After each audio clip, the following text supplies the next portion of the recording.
महत्वाचे आपले बरेच आक्षेप होते। सर्वात पहिले की एक बाबासाहेबांच्या पुतळ्याची विटंबना आणि त्याच्याहून महत्वाचं संविधानाचा तोडफोड करणं, संविधानाची तोडफोड करणं ही एक खूप गंभीर घटना आहे आणि या महाराष्ट्रातला किंवा या देशातला कोणताही संविधान प्रेमी नागरिक हे सहजासहजी सहन नाही करून घेणार।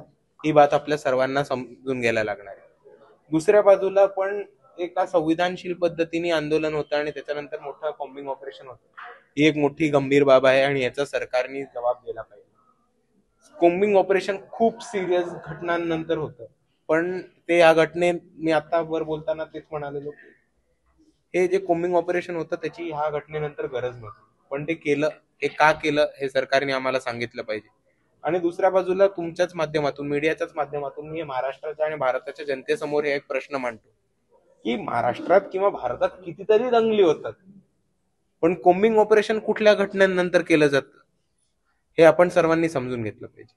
जिकडे कुठेही दलित अत्याचाराविरुद्ध आवाज उठवतात किंवा जिकडे जिकडे आंबेडकरवादी प्रतीकांवरती हल्ले होतात त्याच्यानंतरच हे सरकार इकडचं कॉम्बिंग ऑपरेशन करतं, हा एक मुद्दा आपल्या सर्वांना समजून घेतला पाहिजे आणि ह्याच्याबद्दलच बोललो।